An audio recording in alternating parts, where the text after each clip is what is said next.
नमस्कार दोस्तों, आप सभी का स्वागत है मेरे अपने YouTube channel Gajanan Patel education पर। हमने जो है पिछले क्लास में हिंदी में वर्ण देखा था कि वर्ण क्या होता है, वर्ण के प्रकार क्या है, वर्ण का प्रयोग कहाँ होता है, वर्ण की संख्या क्या है।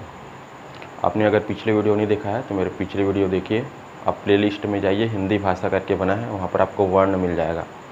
उसके आगे देख रहे हैं हम लोग आज अक्षर देखेंगे। उसके बाद हमारा शुरू होगा वर्णमाला, जिसमें आपको पूरा डिटेल से पढ़ाया जाएगा। एक एक क्वेश्चन का एनालिसिस करके बताया जाएगा कि कौन सा वर्ण क्या है, उसका उच्चारण कहाँ से होता है और वो कौन कौन से और जो कैटेगरी है उसमें शामिल है। चलिए देखते हैं हम लोग। आज देखेंगे अक्षर। तो अक्षर क्या है? अक्षर की बात की जाए तो अक्षर जो है शब्द है, ये जो है संस्कृत भाषा का शब्द है। अक्षर शब्द कौन से भाषा का शब्द है? तो ये संस्कृत भाषा का शब्द है। अगर हम इसका संधि विच्छेद करें तो हो गया अ और ये हो गया क्षर। अ की बात की जाए तो अ क्या है? एक उपसर्ग है, उपसर्ग। उसी प्रकार क्षर की बात की जाए तो क्षर को इसका अर्थ होता है नष्ट, ना होने वाला। ठीक, तो इसका मतलब ये हुआ अक्षर जो है क्या है? जिसे नष्ट न किया जा सके। ये क्या हो? इसका अर्थ हुआ। हमने देखा ये भाषा कौन सा है? तो संस्कृत भाषा का शब्द है अक्षर। और इसका अगर हम लोग संधि विच्छेद करें या इसको तोड़े तो ये अ धन क्षर में टूटेगा। अ एक उपसर्ग है और क्षर मतलब जो नष्ट न हो, मतलब नष्ट न हो। ठीक, इस प्रकार बोल सकते हैं ये अनस्वर या जिसे नष्ट न किया जा सके, जिसे नष्ट न किया जा सके। ठीक, अब बात की जाए इसके परिभाषा की तो अक्षर के परिभाषा, ये क्वेश्चन है, इसी को पूछेगा, आपको याद रखना है। तो ध्वनियों की संगठित इकाई, ध्वनियों की क्या है? संगठित इकाई। शब्द पे ध्यान देना है, एक एक शब्द जो है यहाँ पर खेल कर देता है एग्जाम में। तो क्या बोल रहा है क्वेश्चन, उसको समझना है, उल्टा पुल्टा टिक मार के नहीं आना है। ध्वनियों के संगठित इकाई को क्या कहते हैं? अक्षर कहते हैं। फिर क्या है? व्यंजन व स्वर के संयुक्त रूप को क्या कहते हैं? अक्षर कहते हैं। व्यंजन व स्वर के संयुक्त रूप को क्या कहते हैं? अक्षर कहते हैं। अब बात की जाए इसके अन्य नाम की तो अक्षर को और किस नाम से जान सकते हैं हम लोग? अक्षर को हम लोग बोल सकते हैं शब्दांश। शब्दांश मैं बात करूं राम, राम क्या है? एक शब्द है और इसमें अक्षर 2 है। ठीक, तो उसी प्रकार ये क्या हो गया?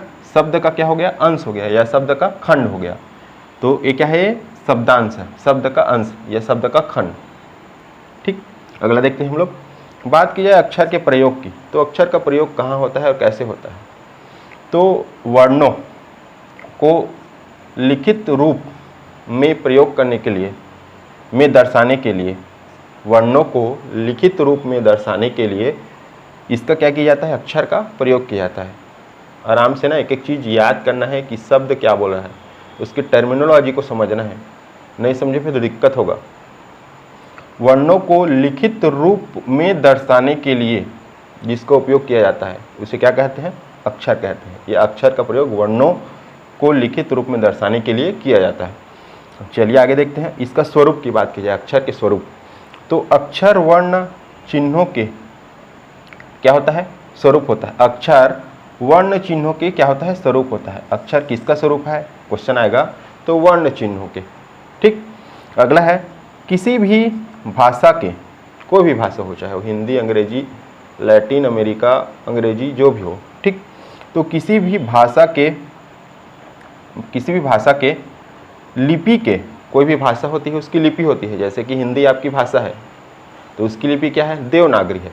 उसी प्रकार अलग अलग भाषा की अलग अलग लिपि होती है। आप लोग इतिहास में पढ़े होंगे ब्राह्मी लिपि, इस प्रकार और लिपि होती है। ठीक, तो किसी भी भाषा के लिपि के इकाइयों का जो सांकेतिक रूप है उसे क्या कहते हैं? अक्षर कहते हैं। फिर से ना एक एक चीज़ याद रखना है, लाइन से सुनना है एकदम ध्यान से। किसी भी भाषा के लिपि के, लिपि जैसे हिंदी की क्या लिपि है? देवनागरी। इकाइयों का सांकेतिक जो रूप है, सांकेतिक जो रूप है या सांकेतिक जो स्वरूप है उसे क्या कहते हैं? ये स्वरूप में, स्वरूप के अंतर्गत आता है। अब बात की जाए इसके विशेष, कुछ विशेष चीज़ याद रखना है किसके बारे में? अक्षर के बारे में। तो अक्षरों के संयोग से जो है शब्द का निर्माण होता है। क्वेश्चन आएगा किसके संयोग से शब्द का निर्माण होता है? आपको 4 ऑप्शन दिया रहेगा, तो आपको क्या लेना है? अक्षरों के संयोग से क्या होता है? शब्द का क्या होता है? निर्माण। एक एक चीज़ याद रखना है ना, एक एक चीज़, शब्द, वर्ण, ठीक, पद, पद का अंश, फिर वाक्य, ये सब एक एक चीज़ याद रखना। मैं पढ़ा रहा हूँ, कल मैं पढ़ा हूँ वर्ण, आज पढ़े अक्षर, ठीक।